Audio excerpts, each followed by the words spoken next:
Hello everyone. कैसे हैं आप सभी। एक बार फिर से आप सभी का जियोग्राफी वाला जयपुर यूट्यूब चैनल पर हार्दिक स्वागत है। आज के इस सेशन में हम पॉपुलेशन चैप्टर को कंटिन्यू करेंगे, जिसमें हम विश्व जनसंख्या का वितरण, प्रतिरूप और वृद्धि के बारे में पढ़ रहे हैं। 12th क्लास की एनसीईआरटी का सेकंड चैप्टर है। और इससे प्रीवियस सेशन में हमने पॉपुलेशन से संबंधित कुछ इम्पोर्टेंट फैक्ट को डिस्कस किया था, जिसमें पॉपुलेशन का कॉन्टिनेंट वाइज डिस्ट्रीब्यूशन देखा था, डेंसिटी देखी थी। उसके बाद में जो वेरियस डेफिनेशन है उनके बारे में पढ़ा था। और जैसे for example crude birth rate, crude death rate, migration और इनसे संबंधित जो नेचुरल ग्रोथ रेट है पॉपुलेशन की, उसके बारे में देखा था। फिर धनात्मक और नकारात्मक वृद्धि दर है, positive negative growth rate of population, उसको डिस्कस किया था। तो आज हम इस चैप्टर को नेक्स्ट करते हैं, कंटिन्यू करते हैं, जिसमें जनसंख्या वृद्धि की प्रवृत्तियों के बारे में है। नेक्स्ट हमारा जो मेन टॉपिक है वो। इससे पहले हमने दो फैक्ट पढ़े थे, आप्रवास और उत्प्रवास। जो इमिग्रेंट्स और एमिग्रेंट्स के बारे में पढ़ा था, कि हमने पढ़ा था कि प्रवासी जो किसी नए स्थान पर जाते हैं, तो इसमें सबसे ज़्यादा जो अट्रैक्टिव स्टेट है आप्रवास के लिए, वो है महाराष्ट्र। ठीक है। महाराष्ट्र में लोग सबसे ज़्यादा आगे रहते हैं एज कम्पेयर टू दूसरे राज्यों के। दूसरे राज्यों से महाराष्ट्र में लोग ज़्यादा जाते हैं। ठीक है। और दूसरा है, यहाँ पे है कि प्रवास जो किसी नए स्थान पर चले जाते हैं, for example UP, Bihar, West Bengal, Rajasthan, इन स्टेट से लोग महाराष्ट्र में जा जाके रहने लगते हैं। वहाँ पे रोजगार की दशाओं के पॉइंट ऑफ व्यू से, या दूसरे पॉइंट ऑफ व्यू भी हो सकते हैं। ठीक है, बिजनेस के पॉइंट ऑफ व्यू से। तो इस वजह से महाराष्ट्र में सबसे ज़्यादा अप्रवास है। और उत्प्रवास सबसे ज़्यादा यूपी से होता है। ठीक है। तो ये भी याद रखना है कि प्रवासी जो एक स्थान से बाहर चले जाते हैं, तो सबसे ज़्यादा यूपी से उत्प्रवास होता है। तो ये दो फैक्ट है, करंट की चीज़ें याद रखना, एग्जाम में पूछ लेंगे।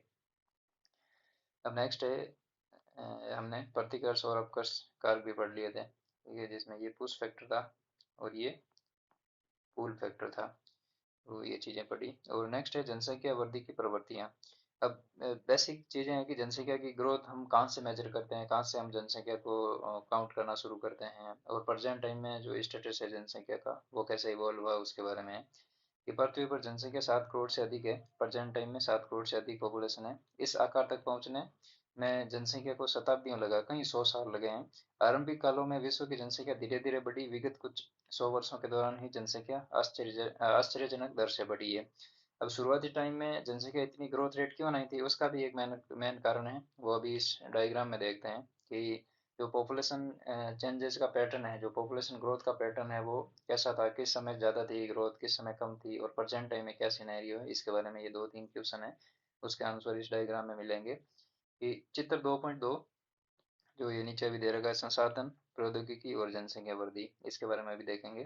कि जनसंख्या वृद्धि की कहानी बताता है। लगभग 8,000 से 12,000 वर्ष पूर्व कृषि के उद्भव व आरंभ के पश्चात जनसंख्या का आकार बहुत छोटा था, मोटे तौर पर 80 लाख के आसपास। और जब आज आज से लगभग 10,000 साल पहले, यानी 8,000 BC या बीपी, ठीक है, बिफोर प्रेजेंट, यहाँ पे नियोलिथिक पीरियड था। नियोलिथिक पीरियड में यानी नवपाषाण काल। नवपाषाण काल, इस समय नवपाषाण काल में ह्यूमन ने एग्रीकल्चर करना स्टार्ट किया, खेती करना शुरू किया। तो इसको हम agriculture revolution, first agriculture revolution बोलते हैं। एग्रीकल्चर रिवोल्यूशन, कृषि क्रांति। ठीक है। तो यहाँ पे ह्यूमन ने कृषि करना प्रारंभ किया। पहले क्या करता था मानव, यानी 8,000 BC के आसपास, या इससे पहले मानव क्या करता था, 7,000 BC के आसपास मानव क्या करता था कि नहीं, सॉरी, 8,000 BC से पहले मानव क्या करता था कि वो फूड गैदरिंग करता था। किसी जंगली जानवरों पर डिपेंड रहता था, उनके साथ भागता। ठीक है। और अपने शिकार के लिए जीव जंतुओं पर निर्भर रहता था। कहीं पर एक स्टेबल कंडीशन में ह्यूमन जो सेटलमेंट है, वो उसका इवोल्यूशन 8,000 BC के आसपास हुआ, जिस समय ह्यूमन ने एग्रीकल्चर करना प्रारंभ किया था। तो उससे पहले वहाँ उनका कोई, ह्यूमन का कोई स्पेशल साइट नहीं थी जहाँ पे वो अपने रह के घर बनाते थे, परिवार के साथ रहते थे। ठीक है, इधर उधर भटकते थे कहने का मतलब। तो 8000 BC के आसपास एग्रीकल्चर करना प्रारंभ किया।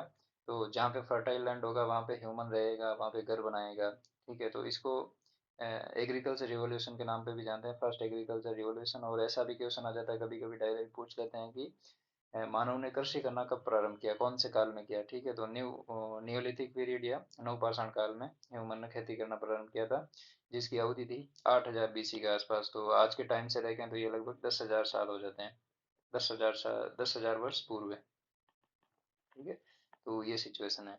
तो 8 से 12 वर्ष 12,000 वर्ष पूर्व कृषि के उद्भव हुए। आरंभ के पश्चात जनसंख्या का आकार बहुत छोटा था, मोटे तौर पर 80 लाख के आसपास। ईसा की पहली शताब्दी में जनसंख्या 30 करोड़ से कम थी। अब ये इंपॉर्टेंट क्वेश्चन बनता है कभी कभी, ईसा की पहली शताब्दी में जनसंख्या का क्या स्टेटस था। तो यहाँ पे ईसा के जन्म के टाइम पॉपुलेशन थी 0.25 अरब। ठीक है, तो ये बात है। नेक्स्ट है 16वीं और 17वीं शताब्दी में बढ़ते विश्व व्यापार ने जनसंख्या की तीव्र वृद्धि के लिए मंच तैयार किया। अब 16वीं 17वीं शताब्दी के आसपास क्या हुआ, 16वीं 17वीं शताब्दी का मतलब है 1501 से लेके 1799 के आसपास की बात कर रहा है ये। तो उस समय क्या हुआ था, भौगोलिक खोजें हुई। ठीक है, यूरोपियंस ने अलग अलग महाद्वीपों में गए, वहाँ पे नई लोकेशन खोजी, वहाँ पे ट्रेड होता था। ठीक है, और इंडस्ट्रीज डेवलप की उन्होंने धीरे धीरे वहाँ पे।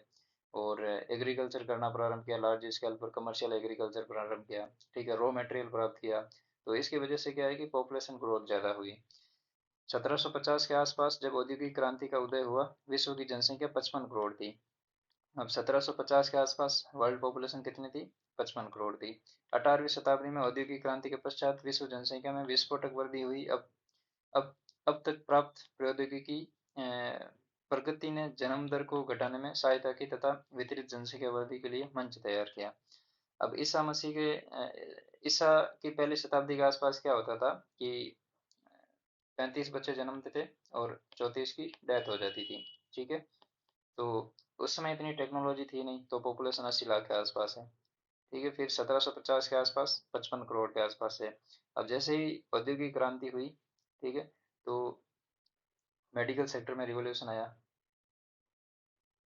साथ में जो ह्यूमन डिजीज है उनको भी कंट्रोल किया गया। ठीक है, और जो मैटरनल मोर्टेलिटी है, ठीक है, मातृ मृत्यु दर है, उसको भी कम कम किया गया। जो चाइल्ड डेथ रेट है उसको भी कम किया गया।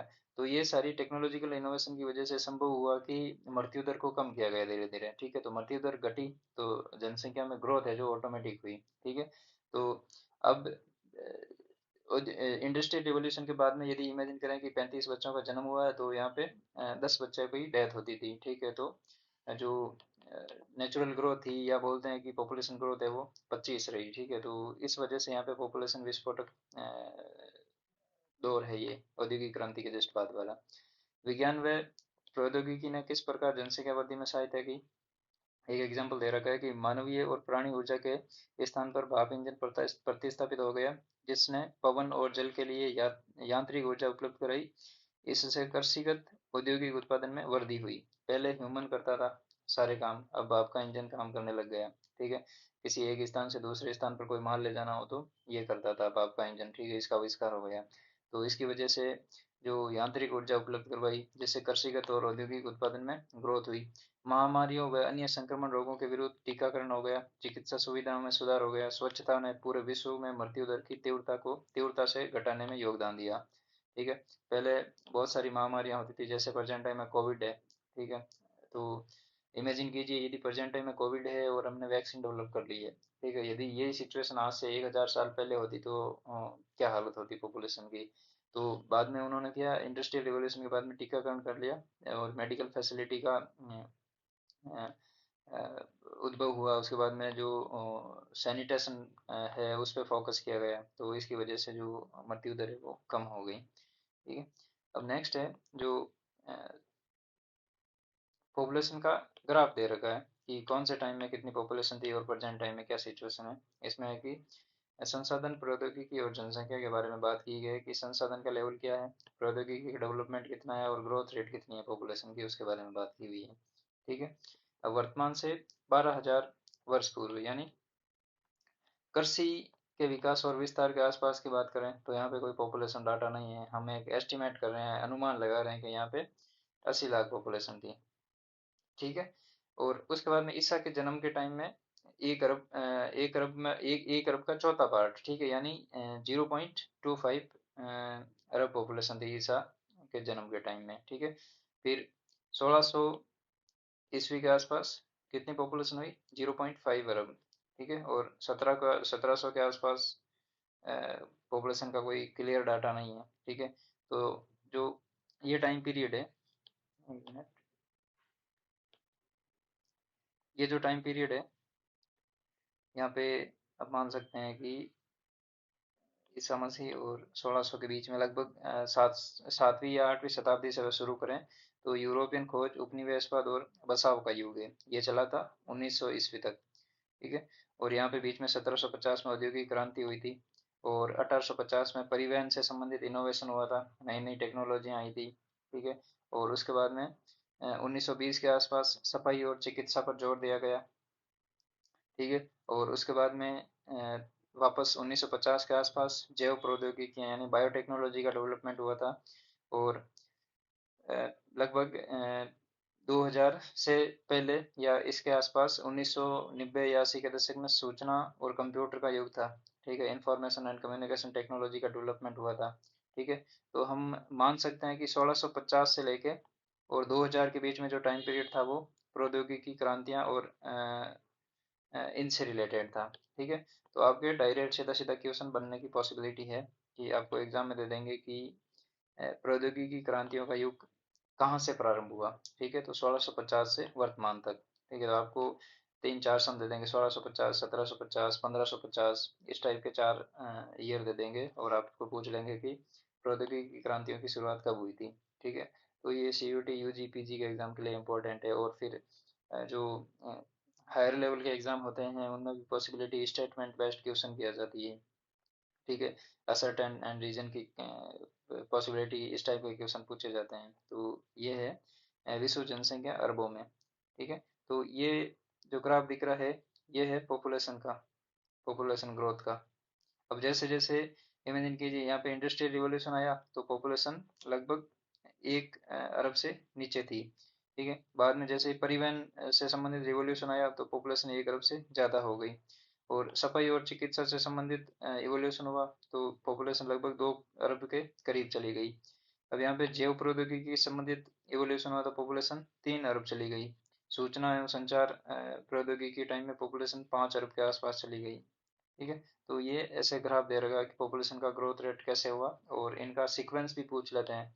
कभी कभी ये जो सीक्वेंस है ना, औद्योगिक क्रांति हुई, फिर परिवहन से संबंधित, सफाई, चिकित्सा, जैव प्रौद्योगिकी, सूचना और कंप्यूटर, तो इनका आपको सीक्वेंस पूछ लेंगे असेंडिंग या डिसेंडिंग ऑर्डर में।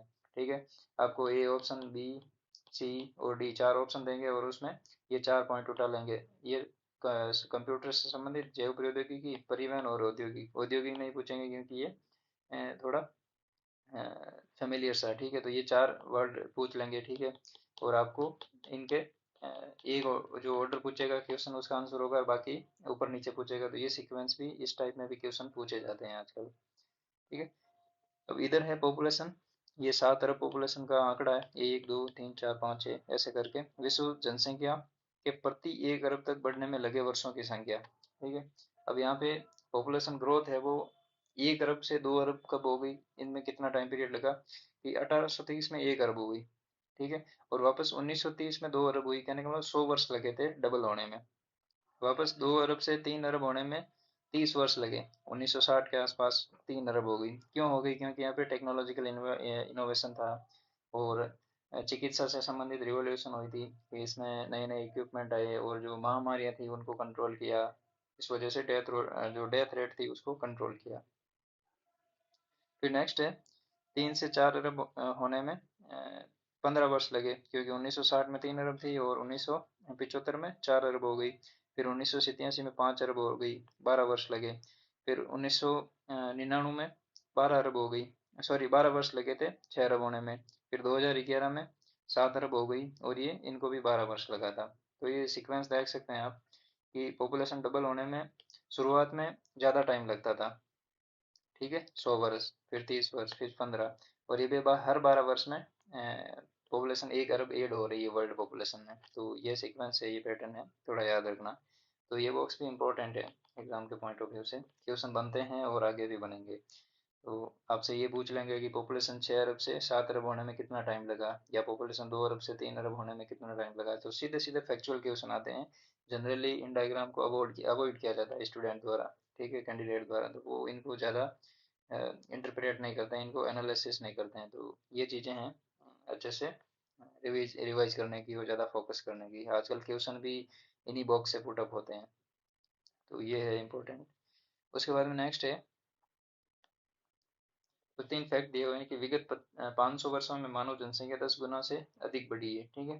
तो ये फैक्चुअल क्वेश्चन बन सकता है कि विगत 500 वर्षों में मानव जनसंख्या कितने गुना बढ़ी है, ठीक है। तो 10 गुना बढ़ी, या ऐसा पूछ लेंगे कि 10 गुना पॉपुलेशन बढ़ने में कितना टाइम लगा, तो 500 वर्ष से अधिक लगा, ठीक है, 500 वर्षों के आसपास। अकेले 20वीं शताब्दी में जनसंख्या 4 गुना बढ़ी है, ठीक है। 20वीं शताब्दी का मतलब है 1901 से लेके 2000 के आसपास, ठीक है। 1901 से 2000 में विश्व की पॉपुलेशन थी वो 4 गुना बढ़ी है। और उसके बाद में प्रतिवर्ष 8 करोड़ लोग पहले की जनसंख्या में ऐड हो रहे हैं, ठीक है। अब फॉर एग्जांपल 2023 चल रहा है, ठीक है, और 2024 आते आते, जैसे यहाँ पे 100 अरब पॉपुलेशन मानते हैं, एक बार इमेजिन कीजिए यहाँ पे 100 लोग हैं, ठीक है, 100 करोड़ लोग हैं। तो 2024 में ये 108 करोड़ हो जाएंगे, ठीक है। तो ऐसे ऐसे करके ये पॉपुलेशन ऐड होती जाती है, ठीक है। अब नेक्स्ट है कि विश्व जनसंख्या के 2 गुना होने की अवधि, अभी डायग्राम में पढ़ी थी हमने कि मानव जनसंख्या को प्रारंभिक 1 करोड़ होने में 10 लाख से भी अधिक वर्ष लग गए थे, किंतु इसे 5 अरब से 6 अरब होने में मात्र 12 वर्ष लगे, ठीक है। ध्यानपूर्वक देख लिया, ठीक है। अवधि विश्व जनसंख्या 2 गुना होने की अवधि तेजी से घट रही है, ठीक है। तो ये भी स्टेटमेंट बेस्ड क्वेश्चन बन सकता है कि विश्व जनसंख्या के 2 गुना होने की अवधि समय के साथ घट रही है या बढ़ रही है। तो इस टाइप का क्वेश्चन बन सकता है। नेक्स्ट है, विभिन्न प्रदेशों में उनकी जनसंख्या के 2 गुना होने में अत्यंत भिन्नताएं पाई जाती है। विकसित देश विकासशील देशों की तुलना में अपनी जनसंख्या को 2 गुना करने में अधिक समय ले रहे हैं। जनसंख्या की अधिकतर वृद्धि विकासशील विश्व में हो रही है, जहां जनसंख्या विस्फोट विस्फोट हो रहा है। ऐसा क्यों? अब ऐसा इसलिए है क्योंकि विकसित देशों के पास टेक्नोलॉजी है, उनके पास सफिशेंट ह्यूमन रिसोर्स है, जितनी ज़रूरत होती है उनके पास में उपलब्धता है, ठीक है। तो वहाँ पे मेडिकल फैसिलिटी है, वहाँ पे लिटरेसी है, एजुकेशन फैसिलिटी है, और वहाँ पे डेथ रेट भी कम है। तो जितने बच्चों को जन्म देते हैं वो उतनी प्लानिंग करके जन्म देते हैं कि हमें इतने बच्चे ही चाहिए, ठीक है। तो उनकी देश की पॉपुलेशन पॉलिसियाँ ही ऐसी है, ठीक है, कुछ देशों की। या पॉपुलेशन पॉलिसी ज़्यादा मैटर नहीं करती है, लेकिन जो अंडरस्टैंडिंग है, जो एजुकेशन है, मेडिकल फैसिलिटी है, जो उनका रहन सहन है, ठीक है, जीवन शैली है उनकी, उनका सोशल जो बिहेवियर है वो इसी टाइप का है कि वो ज़्यादा बच्चों को जन्म नहीं देते हैं, ठीक है। वो उनकी कंडीशन ही इस टाइप की है कि ज़्यादा बच्चों को जन्म नहीं देते हैं वो, ठीक है। तो इसलिए विकसित देशों में विकासशील देशों की तुलना में कम होता है। विकासशील देशों में क्या होता है कि यहाँ पे लेबर बेस्ड सोसाइटी है, ठीक है, ज़्यादा बच्चों को जन्म देते हैं। फिर टेक्नोलॉजिकल इनोवेशन नहीं है, मेडिकल फैसिलिटी इतनी नहीं है, लिटरेसी इतनी नहीं है, इस वजह से विकासशील देशों में ज़्यादा जनसंख्या ग्रोथ है। उसके बाद में जनसंख्या परिवर्तन के स्थानिक प्रतिरूप, ठीक है। स्थानिक प्रतिरूप में है कि विश्व के विभिन्न भागों में जनसंख्या वृद्धि की तुलना की जा सकती है। विकसित देशों में विकासशील देशों की तुलना में जनसंख्या वृद्धि कम है। अब विकसित देश जनसंख्या ग्रोथ कम करते हैं, विकासशील देश जनसंख्या ग्रोथ ज्यादा करते हैं। जनसंख्या वृद्धि और आर्थिक विकास में ऋणात्मक सहसंबंध पाया जाता है। अब जहाँ पे आर्थिक विकास अच्छा होगा वहाँ पे पॉपुलेशन ग्रोथ कम होगी, ठीक है, यदि इकोनॉमी और पॉपुलेशन की बात करें। जहाँ पे इकोनॉमिक डेवलपमेंट अच्छा होगा वहाँ पे पॉपुलेशन ग्रोथ रेट कम होगी, और जहाँ पे इकोनॉमिक डेवलपमेंट कम होगा वहाँ पे पॉपुलेशन ग्रोथ रेट ज़्यादा होगी। तो यहाँ पे ये ऋणात्मक सहसंबंध पाया जाता है। ये लाइन इंपॉर्टेंट है। यद्यपि जनसंख्या परिवर्तन की वार्षिक दर 1.4% है, ठीक है, निम्न प्रतीत होता है। यहाँ पे तालिका दे रखी है 2.3, वास्तव में ऐसा नहीं है, जिसका कारण है, पहला कारण बताइए। अभी जो तालिका हमने 2.3 की ये बात कर रहे हैं, यहाँ पे 2.2 नहीं है, 3 है, ठीक है। विश्व जनसंख्या 2 गुना होने की अवधि। अब यहाँ पे देख लेते हैं एक बार कि 10,000 ईसा पूर्व जनसंख्या थी 50 लाख, फिर 1650 में जनसंख्या हो गई 50 करोड़, ठीक है। तो 50 लाख से 50 करोड़ होने में इनको 1500 वर्ष का टाइम लगा, अवधि जिसमें जनसंख्या 2 गुनी हो गई। फिर 1650 से 804 में जनसंख्या हुई 100 करोड़, ठीक है, तो 154 वर्ष लगे, ठीक है। और नेक्स्ट है 804 से 1927 में पॉपुलेशन हो गई 2 करोड़, तो इनको 123 वर्ष लगा। अब 1927 से 1974 में वापस पॉपुलेशन 4 करोड़ हो गई, डबल हो गई, 200 करोड़ की 400 करोड़ हो गई, तो 47 वर्ष लगे। और अब वापस 2025 में पॉपुलेशन होगी 8 करोड़। ये प्रक्षेपित संख्या है, ठीक है, इनको अनुमान के आधार पर माना है कि 2025 में ये हो जाएगी। ये डाटा है डेमोग्राफिक ईयरबुक 2009-10 का, तो इसमें 51 वर्ष लग रहे हैं, ठीक है। तो आपसे क्वेश्चन सीधा सीधा पूछ लेंगे कि 200 करोड़ से 400 करोड़ होने में कितना टाइम लगा, ठीक है। तो ये आप इस चीज को इस टाइप से, मतलब इस इंडेक्स से 3-4 टाइप के क्वेश्चन बनेंगे, ठीक है। इसमें पहला क्वेश्चन तो, एक मिनट, पहला क्वेश्चन तो आपसे यही पूछ लेंगे कि 50 लाख से 500 करोड़ होने में कितना टाइम लगा, तो ये 1500 वर्ष का समय लगा। और उसके बाद में नेक्स्ट इस टाइप के क्वेश्चन पूछ लेंगे, या फिर इस टाइप का कोई क्वेश्चन पूछ लेंगे, 2074 में पॉपुलेशन 400 करोड़ थी, तो आने वाले कौन से ईयर में पॉपुलेशन 8 करोड़ हो जाएगी, ठीक है, प्रक्षेपित, क्योंकि ये ऑथेंटिक डाटा है, ठीक है। तो इसमें आपको 4 सन दे देंगे, 2020, ठीक है, 2025 और 2028 और 2030, ठीक है। तो इस टाइप के क्वेश्चन पूछ लेंगे, या फिर इस टाइप के क्वेश्चन पूछ लेंगे कि स्टेटमेंट दे देंगे कि दोगुनी होती जनसंख्या की, जनसंख्या का पैटर्न है वो कंटिन्यू वर्ष की तुलना में घट रहा है, कहने का मतलब जो वर्षों की संख्या है वो घट रही है, और पॉपुलेशन डबल होने की जो तीव्रता है वो बढ़ रही है, कहने का मतलब वर्षों की तीव्रता कैसे घट रही है, पहले 1500 वर्ष लगे, फिर 154, 123, 147, ठीक है। तो ऐसे जो गैप है वर्षों के बीच का वो कम हो रहा है, ठीक है। तो ये गैप कम नहीं हो रहा है, वापस 51 वर्ष लग रहे हैं 400 करोड़ से 800 करोड़ होने में, ठीक है। तो ये इंडेक्स भी इम्पोर्टेंट है, ठीक है, बेसिक चीजें हैं इसमें भी। तो इसमें मेन कारण क्या बताया है कि वार्षिक वृद्धि दर का, वास्तव में ऐसा नहीं है, यद्यपि जनसंख्या परिवर्तन की वार्षिक वृद्धि दर 1.4% है, निम्न प्रतीत होता है। जब एक निम्न वार्षिक दर अत्यंत बड़ी जनसंख्या पर लागू होती है तो इसमें जनसंख्या में विशाल परिवर्तन होता है। फॉर एग्जांपल इंडिया की बात करें, और हमारे साउथ में एक कंट्री है श्रीलंका की बात करें, तो यदि इमेजिन कीजिए, श्रीलंका की पॉपुलेशन है, इंडिया की पॉपुलेशन है 120 करोड़, ठीक है, और इंडिया की ग्रोथ रेट है, मान लेते हैं कि 10% है, ठीक है। तो 120 करोड़ का 10% कितना होता है, ठीक है। और कंपेयर करें श्रीलंका की पॉपुलेशन, अभी कंफर्म नहीं है, लेकिन मान लेते हैं कि श्रीलंका की पॉपुलेशन 5 करोड़ है, ठीक है। और श्रीलंका की पॉपुलेशन में जो ग्रोथ रेट है वो है 15%, ठीक है। तो 5 करोड़ का 15% कितना होगा, ठीक है, ज्यादा नहीं होगा। लेकिन इसकी तुलना में इंडिया में 120 करोड़ पॉपुलेशन है और उसका 10% ग्रोथ रेट हो रही है, तो बहुत ज्यादा, ठीक है। श्रीलंका की तो पॉपुलेशन भी नहीं है उतनी जितनी इंडिया में ग्रोथ हो जाती है एक साल में, ठीक है। तो ये है, यहाँ पे पहला बिंदु यही है कि जब निम्न वार्षिक दर अत्यंत बड़ी जनसंख्या पर लागू होती है तो इसमें जनसंख्या में विशाल परिवर्तन होता है। नेक्स्ट है, यद्यपि वृद्धि दर निरंतर घटती रहे तो भी कुल जनसंख्या प्रतिवर्ष बढ़ती है। प्रसव के दौरान मृत्यु दर की भांति शिशु मृत्यु दर में भी वृद्धि हुई हो सकती है, ठीक है, वृद्धि हुई हो सकती है। यहाँ पे इस पॉइंट का मतलब है कि यदि पॉपुलेशन ग्रोथ रेट नेगेटिव हो, ठीक है, यानी कि जनसंख्या वृद्धि दर निरंतर घटती रहे तो भी कुल जनसंख्या में प्रतिवर्ष बढ़ती है।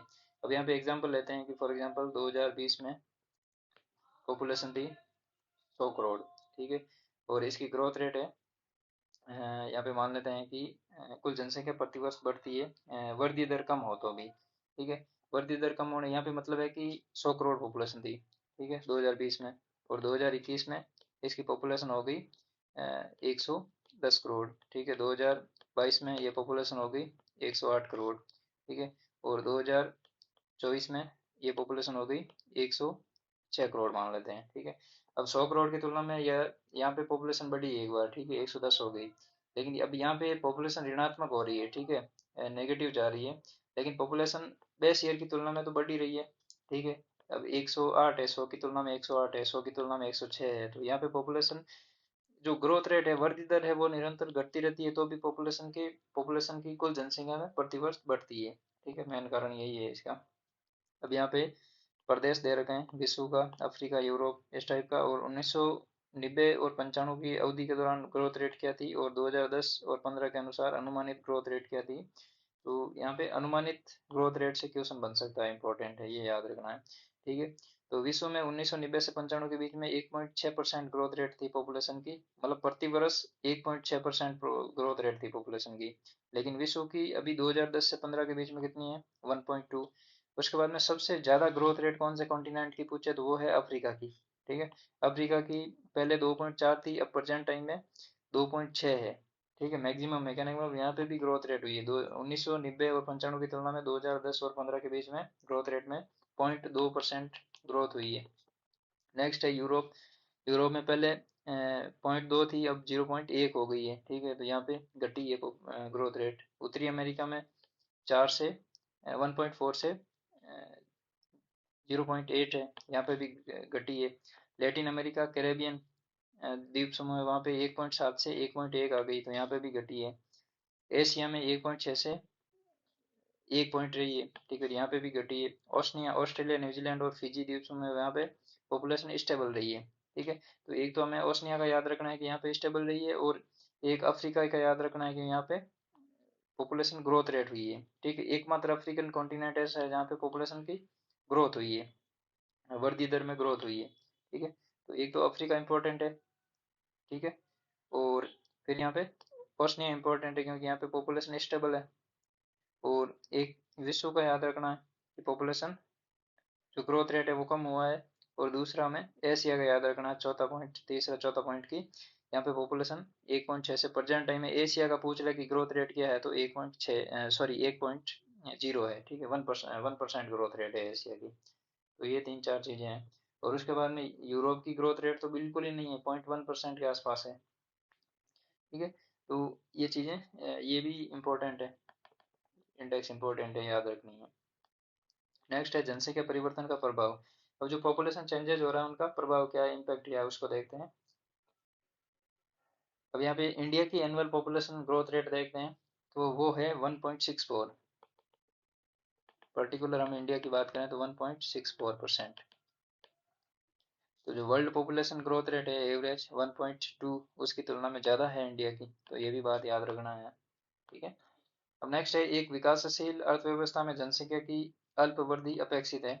अब विकासशील देश है, वहाँ पे जनसंख्या यदि कम ग्रोथ हो रही है तो अपेक्षित है कि हाँ थोड़ा मतलब टेक्नोलॉजिकल एडवांसमेंट हो सकता है, उसकी वजह से कम रहे। फिर भी एक निश्चित स्तर के बाद में जनसंख्या वृद्धि समस्याओं को उत्पन्न करती है। यानी कि एक टाइम के बाद में यदि जनसंख्या वृद्धि ग्रोथ रेट हो जाए तो वो समस्या उत्पन्न करती है, कम हो जाए तो भी प्रॉब्लम, और ज़्यादा हो जाए तो भी problem. For example European countries है, डेवलप कंट्रीज है, वहाँ पे पॉपुलेशन ग्रोथ रेट कम है। ठीक है। लेकिन वहाँ पे ह्यूमन रिसोर्सेज कम है और नेचुरल रिसोर्सेज ज़्यादा है। ठीक है। तो कहीं जैसे जर्मनी टाइप के देश हैं, उनकी पॉपुलेशन में 26-27% पॉपुलेशन है जो 60 वर्ष से अधिक आयु वालों की है। तो वहाँ पे काम करने के लिए लोग नहीं मिल रहे हैं। ठीक है। और जो डिपेंडेंसी रेशियो है पॉपुलेशन का बढ़ रहा है। ठीक है। तो इस वजह से ये इस वजह से परेशान है कि पॉपुलेशन कम हो रही है। अब इंडिया जैसे, चाइना जैसे देश हैं, चाइना की तो बात नहीं करेंगे क्योंकि चाइना ने 1 चाइल्ड पॉलिसी लागू की थी, और अभी 2 चाइल्ड से 3 चाइल्ड को भी प्रेफर कर रहा है। ठीक है। तो इंडिया जैसे देशों की बात करें तो यहाँ पे पॉपुलेशन ग्रोथ की वजह से प्रॉब्लम हो रही है। ठीक है। पॉजिटिव ग्रोथ की वजह से कि ज़्यादा पॉपुलेशन बढ़ रही है। ठीक है। उसकी वजह से जो नेचुरल रिसोर्स है जो उन पे ज़्यादा प्रेशर क्रिएट हो रहा है। इसमें से संसाधनों का ह्रास सर्वाधिक गंभीर है। अब संसाधनों का ह्रास सबसे गंभीर कैसे है कि यदि संसाधन पॉपुलेशन ग्रोथ हो रही है और संसाधन सफिशिएंट है तब तो कोई बात नहीं है। और यदि पॉपुलेशन ग्रोथ रेट हो रही है और संसाधन कम पड़ रहे हैं, ठीक है, जितने संसाधन उपलब्ध है वो भरण पोषण के लिए कम है, ठीक है, तो इसकी वजह से ये गंभीर समस्या है। जनसंख्या का ह्रास भी चिंता का विषय है। अब यूरोप जैसे कंट्रीज में जनसंख्या घट रही है तो चिंता का विषय है। ये इंगित करता है कि वे संसाधन जो पहले जनसंख्या का पोषण करते थे अब उस जनसंख्या का पोषण करने में सक्षम नहीं है। ठीक है। तो जो इम्बेलेंस होता है नेचुरल रिसोर्सेज और ह्यूमन रिसोर्सेज के बीच में, उसकी वजह से ये क्रिएट होती है सिचुएशन। फिर एड्स एंड HIV जैसी घातक बीमारियों ने अफ्रीका स्वतंत्र राष्ट्र के राष्ट्रमंडलों, ठीक है, CIS के बारे में, ठीक है, ये तो ये CIS के बारे में थोड़ी इन्फॉर्मेशन कलेक्ट कर लेना क्योंकि पूछ लेते हैं कि इनके मेंबर कंट्रीज कौन है, इनका फॉर्मेशन कब हुआ था। ठीक है। तो इनकी थोड़ी हिस्ट्री इंपॉर्टेंट क्वेश्चन पूछ लेते हैं कि कुछ भागों और एशिया में मृत्यु दर बढ़ा दी है और औसत जीवन प्रत्याशा भी घट गई है। इससे जनसंख्या में वृद्धि धीमी हुई है। ठीक है, तो ये जो बीमारियां हैं, ठीक है, तो इनकी वजह से क्या हुआ है कि एशिया में मृत्यु दर बढ़ रही है। ठीक है, जो डेथ रेट है वो हाई हो रही है। उसके बाद में जीवन प्रत्याशा का मतलब है कि धरती पर ऑन एन एवरेज एक व्यक्ति कितने साल जिएगा। ठीक है, तो उसका उसको हम लाइफ एक्सपेक्टेंसी बोलते हैं, जीवन प्रत्याशा बोलते हैं, तो वो भी कम हो रही है। ठीक है, तो ऐसी घातक बीमारियां होने की वजह से वो समय से पहले एक्सपायर हो जाते हैं। ठीक है, जैसे जनसंख्या वृद्धि धीमी हो रही है, ग्रोथ रेट कम हो रही है। ठीक है, अब नेक्स्ट है जनसंख्या वृद्धि दर। भारत की वार्षिक जनसंख्या वृद्धि दर 1.64% है। कुछ विकसित राष्ट्रों को अपनी जनसंख्या दोगुनी करने में 318 वर्ष लगेंगे, जबकि कुछ देशों में अभी भी दोगुनी होने में के लक्षण दिखाई नहीं दे रहे हैं। ठीक है, अब जैसे यूरोपियन कंट्रीज है, उनमें पॉपुलेशन डबल होने में 318 वर्ष लगेंगे। लेकिन जापान है, जर्मनी है, नहीं जर्मनी नहीं, इटली की बात करें। ठीक है, ठीक है, इटली की बात करें, इस टाइप के देश हैं, उनका पॉपुलेशन डबल होने का अभी कोई नियर फ्यूचर में इनडेफिनेट टाइम में उनकी पॉपुलेशन डेवलप नहीं है, डबल नहीं होगी। ठीक है, उसका कारण यही है कि वहाँ पे डिपेंडेंसी रेशियो ज़्यादा हो गया है। ठीक है, तो जो वृद्ध जनसंख्या है उनकी पॉपुलेशन ज़्यादा हो गई है। उसके बाद में जनांकीय संक्रमण। ठीक है, अब डेमोग्राफिक ट्रांजिशन है, उसके बारे में बात करते हैं कि ये एक्चुअली में क्या है। जनांकीय संक्रमण। अब जनांकी के संक्रमण सिद्धांत का उपयोग किसी क्षेत्र की जनसंख्या के वर्णन और भविष्य की जनसंख्या के पूर्वानुमान के लिए किया जा सकता है। ये सिद्धांत हमें बताता है कि जैसे ही समाज ग्रामीण, खेती और अशिक्षित अवस्था से उन्नति करके नगरीय औद्योगिक साक्षर बनता है, तो किस प्रदेश की जनसंख्या उच्च जन्म दर और उच्च मृत्यु दर से निम्न जन्म दर और निम्न मृत्यु दर में परिवर्तित हो जाता है। ये परिवर्तन अवस्थाओं में होते हैं, जिसे सामूहिक रूप से जनांकीय चक्र के रूप में जाना जाता है। ठीक है, तो इस कॉन्सेप्ट में यही बात बोली है। ये कॉन्सेप्ट बेसिकली थॉमस माल्थस ने दिया था। थॉमस माल्थस ने 1798 में दिया था। एक मिनट, 1798 में ये कॉन्सेप्ट दिया था थॉमस माल्थस ने। ठीक है, डेमोग्राफिक ट्रांजिशन थ्योरी, डीटीटी। तो इसमें माल्थस ने ये बात बोली है कि इस मैप के माध्यम से देख लेते हैं एक बार डेमोग्राफिक ट्रांजिशन कॉन्सेप्ट के बारे में, कि यहाँ पे ये शुरुआत इनिशियल फेज है, अवस्था एक, अवस्था दो और अवस्था तीन। अब शॉर्ट एंड स्वीट जो बात है वो ये है कि प्रथम अवस्था में जन्म दर भी हाई रहती है और मृत्यु दर भी हाई रहती है। ठीक है, अशोधित जन्म दर, अशोधित मृत्यु दर। ठीक है, तो यहाँ पे 15 है और यहाँ पे 35 है। तो शुरुआती अवस्था में जितने जन्मते हैं उतने ही मर जाते हैं। ठीक है, प्रथम अवस्था में ये बात है। अब दूसरी अवस्था, ये जो लाइन दिख रही है आपको, ये है जन्म दर की और ये है मृत्यु दर की। अब दूसरी अवस्था में क्या होता है कि दूसरी अवस्था में दो कंडीशन है। ठीक है, पहली ये है, एक मिनट, ठीक है, कि पहली अवस्था में तो ये होता है कि डेथ रेट कम घटती है। ये जैसे कम हो रही है ना डेथ रेट, या फिर पॉपुलेशन ग्रोथ रेट, तो जन्म दर तो 35 है यहाँ तक। ठीक है, और डेथ रेट कम होके यहाँ पे 15 तक आ गई। तो 35 और 15 के बीच में जो गैप है, ठीक है, कहने का मतलब जो 20 जो लोग बच रहे हैं, ठीक है, उनको हम ग्रोथ रेट बोलेंगे। ठीक है, तो इस वजह से यहाँ पे ये थोड़ा फूला हुआ लग रहा है यहाँ पे। ठीक है, तो इसका मतलब है कि जन्म दर तो स्टेबल है, 35 बच्चे जन्म रहे हैं अभी भी। ठीक है, लेकिन मृत्यु दर कम हो गई। ठीक है, 15 के आसपास आ गई। ठीक है, तो इस वजह से यहाँ पे जनसंख्या ज्यादा हो गई है। ठीक है, जनसंख्या में प्राकृतिक वृद्धि दर, सेकंड स्टेज में जनसंख्या में नेचुरल ग्रोथ रेट हो रही है। अब थर्ड स्टेज में क्या होता है, पॉपुलेशन ग्रोथ रेट तो, डेथ रेट तो स्टेबल हो गई है, लेकिन जो पॉपुलेशन जन्म दर थी वो भी कम हो गई, धीरे धीरे 15 पे आ गई। ठीक है, तो इसकी वजह से यहाँ पे वापस पॉपुलेशन में जो नेचुरल प्राकृतिक वृद्धि है वो कम हो गई है। और थर्ड स्टेज में, तीसरी अवस्था में क्या होता है, निम्न उतार चढ़ाव होता है। यहाँ पे पॉपुलेशन और ग्रोथ रेट, जन्म दर और मृत्यु दर दोनों ही स्टेबल हो गई है वापस। ठीक है, जैसे फॉर एग्जाम्पल प्रथम अवस्था की बात करें तो बांग्लादेश के वर्षा वनों वर्णों के आदिवासी है वहाँ पे। अब आदिवासी शब्द से ये प्रतीत होता है कि वहाँ पे टेक्नोलॉजिकल इनोवेशन नहीं है, मेडिकल फैसिलिटी नहीं है वहाँ पे, जो हेल्थ से संबंधित नॉलेज है वो कम है। ठीक है, और वो उनका ट्रेडिशनल एक वे चलता है लाइफ का, उसके अनुसार वो चलते हैं। ठीक है, ऐसा भी नहीं है कि उनको बिल्कुल ही ऐसा आइसोलेटेड बोल देते हैं। ठीक है, वो चीज़ नहीं है, उनका ट्रेडिशनल वे है, उसके हिसाब से वो जीते हैं। कहने का मतलब जो निश्चयवाद की अवधारणा में ये फिट बैठते हैं, ठीक है। तो संभववाद की अवस्था यहाँ पे है कनाडा, जापान, संयुक्त राज्य अमेरिका में, कि यहाँ पे निम्न उतार चढ़ाव है, न तो जन्म दर ज्यादा है, न मृत्यु दर ज्यादा है, ठीक है। तो ये है। उसके बाद में सेकंड स्टेज में, वापस सेकंड स्टेज की जो फर्स्ट पार्ट है, जहाँ पे जन्म दर हाई रहती है, मृत्यु दर घट जाती है, यहाँ पे पेरू जैसे देश हैं, पेरू देश है, दक्षिणी अमेरिका वाले देश। उसके बाद में जन्म दर और मृत्यु दर दोनों ही लगभग कम होते जा रहे हैं, ठीक है। तो उसकी स्लैब में ये श्रीलंका और केन्या जैसे देश आ जाते हैं, ठीक है। तो ये है डेमोग्राफिक ट्रांजिशन। तो प्रथम अवस्था इंगित करती है ग्रामीण और खेतिहर को, और तीसरी अवस्था इंगित करती है नगरीय और औद्योगिक अवस्था को। तो जैसे जैसे अवस्था बढ़ती जाएगी, वैसे वैसे अवस्था मतलब स्टेज बढ़ती जाएगी, वैसे वैसे जो इनोवेशन है ह्यूमन सोसाइटी का, वो विकसित होता जाएगा। तो यही बात थॉमस माल्थस ने बोली थी। तो ये है मैन इसका डेमोग्राफिक ट्रांजिशन थ्योरी। इसमें ये बोला है कि प्रथम अवस्था में उच्च प्रजननशीलता और उच्च मृत्यता होती है, हाई बर्थ रेट और हाई डेथ रेट होती है, क्योंकि लोग महामारियों और भोजन की अनिश्चित आपूर्ति से होने वाली मृत्यु की क्षतिपूर्ति अधिक पुनरुत्पादन कर सकते हैं। जनसंख्या वृद्धि धीमी होती है और अधिकांश लोग खेती में कार्य करते हैं, जहां बड़े परिवार को परिसंपत्ति माना जाता है।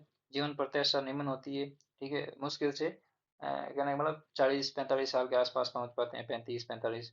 अधिकांश लोग अशिक्षित होते हैं और उनके प्रौद्योगिकी स्तर निम्न होते हैं। 200 वर्षों पूर्व विश्व के सभी देश इस अवस्था में थे, ठीक है। 200 वर्ष पूर्व विश्व के सभी देश इस अवस्था में थे। इंडस्ट्रियल रिवॉल्यूशन के आसपास की बात कर रहे हैं, ठीक है। द्वितीय अवस्था में प्रारंभ में प्रजननशीलता उच्च रहती है, हमने ये पढ़ा है, ठीक है। बर्थ रेट ज्यादा रहती है। यह अवस्था उच्च रहती है, किंतु ये समय के साथ घटती जाती है। यह अवस्था घटी हुई मृत्यु दर के साथ आती है। स्वास्थ्य संबंधी दशाओं व स्वच्छता में सुधार के साथ मृत्यता में कमी आती है, और ये इस अंतर के कारण जनसंख्या में होने वाला शुद्ध योग उच्च होता है, ठीक है। यहाँ पे जो जनसंख्या ग्रोथ रेट है, नेचुरल ग्रोथ रेट है, वो फिर भी हाई रहती है, क्योंकि यहाँ पे डेथ रेट तो स्टेबल हो गई, लेकिन जो ग्रोथ रेट है, पॉपुलेशन की जन्म दर है, वो धीरे धीरे घट रही है, ठीक है। ग्रोथ रेट मैंने यहाँ पे गलत बोल दिया, क्योंकि मृत्यु दर, एक मिनट। अब इस स्टेज में लास्ट में क्या होता है, सेकंड स्टेज में लास्ट में क्या होता है कि पॉपुलेशन की जो डेथ रेट है, वो तो स्टेबल हो गई है। यहाँ पे तो एकदम नीचे गिरी थी, लेकिन यहाँ पे स्टेबल हो गई है। लेकिन जो जन्म दर थी, जन्म दर वो धीरे धीरे डिक्लाइन हो रही है। तो इसकी वजह से क्या है कि जो जनसंख्या का प्राकृतिक वृद्धि दर है, वो क्या है, थोड़ा ज्यादा है। उसके बाद में अंतिम अवस्था में प्रजननशीलता और मर्त्यता दोनों अधिक घट जाते हैं। जनसंख्या या तो स्थिर हो जाती है या मंद गति से बढ़ती है, ठीक है। उसके बाद में जनसंख्या नगरीय और शिक्षित हो जाती है, और इसके पास तकनीकी ज्ञान होता है। ऐसी जनसंख्या विचार पूर्वक परिवार के आकार को नियंत्रित करती है, ठीक है। विचार पूर्वक परिवार के आकार को नियंत्रित करती है। इससे प्रदर्शित होता है कि मनुष्य जाति अत्यंत नम्य है और अपनी प्रजननशीलता को समायोजित करने की योग्यता रखती है, ठीक है। जो फर्टिलिटी रेट है, ठीक है, उसको कंट्रोल करने की कैपेसिटी है ह्यूमन में। वर्तमान में विभिन्न देश जनांकी के संक्रमण के विभिन्न अवस्था में है, ठीक है। तो यहाँ पे सीधा सीधा क्वेश्चन पूछ लेंगे आपसे, ठीक है, कि श्रीलंका और केन्या अभी जनांकी के संक्रमण सिद्धांत में, डेमोग्राफिक ट्रांजिशन थ्योरी में कौन सी अवस्था में है। इनमें से कोई उठा लेंगे, ठीक है, या इन बांग्लादेश के वर्षावनों की बात कर लेंगे, ठीक है। तो यहाँ पे सीधे सीधे किसी भी टाइप का क्वेश्चन बन सकता है, ठीक है। उसके बाद में जनसंख्या नियंत्रण के उपाय। अब पॉपुलेशन को कंट्रोल करने के कौन कौन से मेजर है, उसके बारे में बात करते हैं। कि पहला तो है यहाँ पे परिवार नियोजन का काम, बच्चों के जन्म को रोकने अथवा उनमें अंतराल रखना। परिवार नियोजन सुविधाएं जनसंख्या वृद्धि को सीमित करने और महिलाओं के स्वास्थ्य को बेहतर करने में भूमिका निभाती है। प्रचार गर्भ निरोधक की सुगमता उपलब्धता बड़े परिवारों के लिए कर निरुत्साह उपायों के रूप में ऐसे प्रावधान है जो नियंत्रण को जनसंख्या नियंत्रण में सहायक हो सकते हैं, ठीक है। या तो जो परिवार नियोजन है, फैमिली प्लानिंग, ठीक है, उसमें क्या होता है कि इंडिया में, इंडियन सोसाइटी के पॉइंट ऑफ व्यू से देखा जाए तो यहाँ पे जब शादी हो जाती है, तो उसके बाद में जो कपल होते हैं उन पे मेंटल प्रेशर रहता है, ठीक है। सोशल प्रेशर रहता है, मेंटल नहीं, सोशल प्रेशर रहता है कि जल्दी बच्चा हो जाए, ठीक है। लेकिन वो क्या करते हैं कि एक बच्चा होने के बाद में दूसरे बच्चे के बीच में काफी 2-3 साल 5 साल का गैप ले लेते हैं, ठीक है। तो उनके जो सोशल प्रेशर है वो भी कम हो जाता है, और उनकी फैमिली प्लानिंग भी हो जाती है, ठीक है। वो फाइनेंशियली स्टेबल हो जाते हैं। तो ये सारी चीजें प्रेजेंट टाइम में जनसंख्या नियंत्रण के उपाय के रूप में देखी जाती है।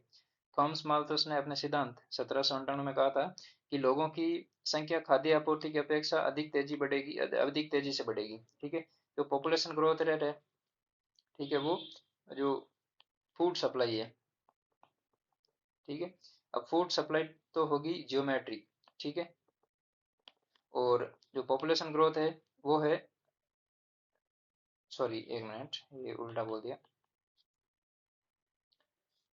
जो फूड सप्लाई होगी वो तो होगी अर्थमेटिक, और पॉपुलेशन ग्रोथ है वो होगी जियोमेट्रिक। ठीक है, तो ये थॉमस माल्थस ने अपने सिद्धांत में बोला था कि खाद्य आपूर्ति की अपेक्षा जनसंख्या अधिक तेजी से बढ़ेगी। जनसंख्या के वृद्धि का परिणाम अकाल, जनसंख्या की जो ग्रोथ रेट हो रही है उसका कॉन्सिक्वेंसेज क्या होगा फ्यूचर में, कि अकाल पड़ेगा, बीमारी होगी, युद्ध होंगे। ठीक है, इसे अचानक गिरावट के रूप में सामने आएगा। ठीक है, तो ये बात बोली थी थॉमस माल्थस ने। एक बार इसको वापस पढ़ लेते हैं, इंपॉर्टेंट है।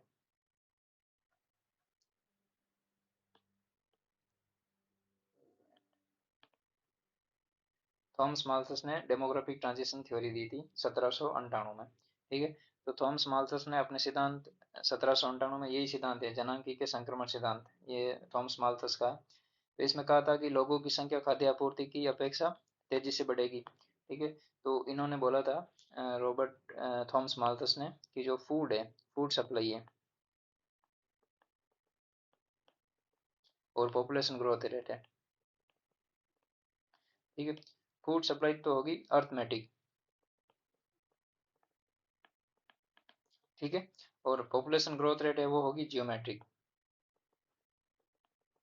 ठीक है, अर्थमेटिक का मतलब है कि फूड बढ़ेगा, एक, दो, तीन, चार, पाँच, छः, इस टाइप में बढ़ेगा। ठीक है, लेकिन पॉपुलेशन ग्रोथ रेट कैसे बढ़ेगी, एक, दो, चार, आठ, ठीक है, 16, 32, ऐसे पॉपुलेशन ग्रोथ रेट होगी। ठीक है, जो फूड और ह्यूमन पॉपुलेशन है उसका इम्बेलेंस बिगड़ेगा, उसकी वजह से क्या होगा, अकाल आएगा, बीमारी आएगी, युद्ध होंगे। ठीक है, इसकी वजह से अचानक पॉपुलेशन में गिरावट देखी जाएगी।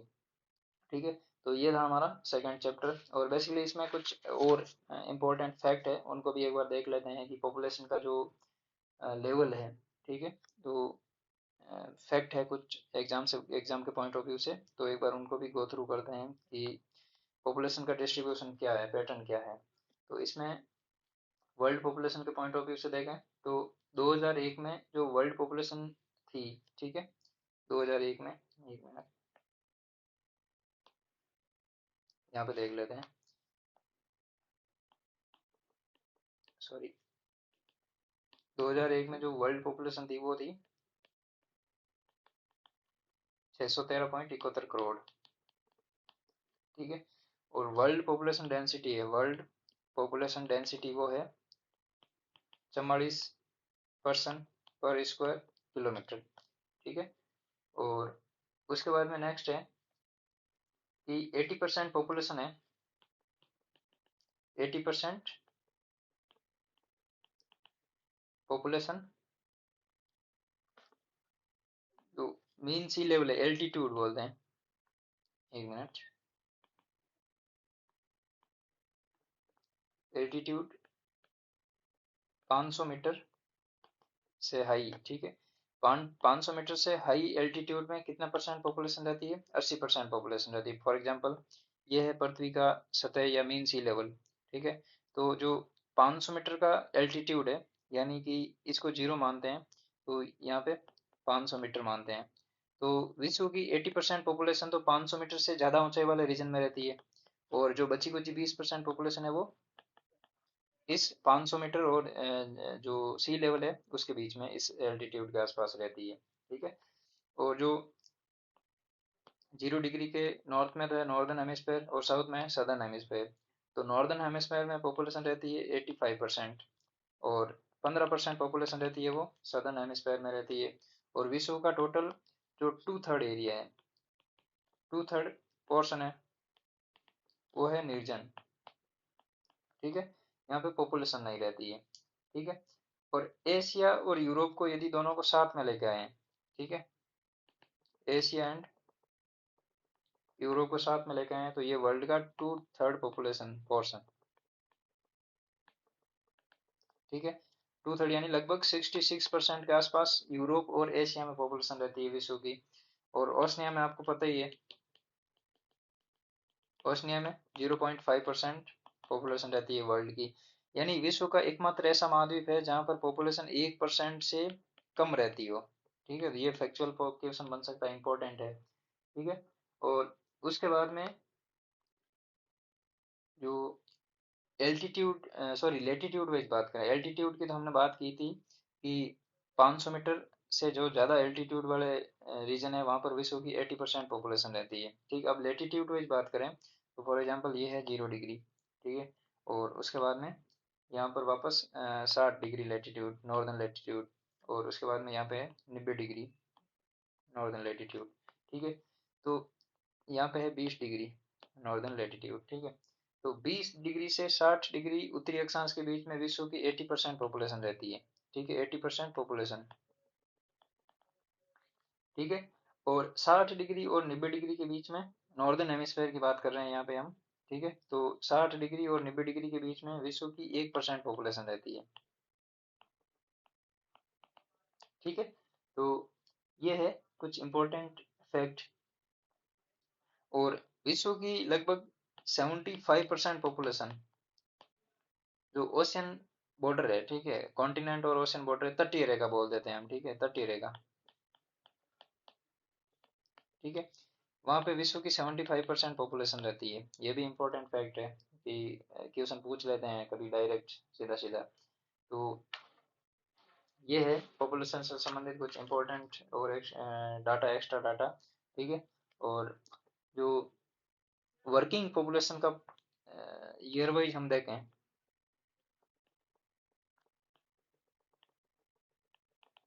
वर्किंग पॉपुलेशन किसको बोलेंगे? ठीक है। ऐसा कौन सा टाइम पीरियड है ईयर के हिसाब से जिसमें हम उस किसी पर्टिकुलर व्यक्ति को वर्किंग पॉपुलेशन की कैटेगरी में डालेंगे?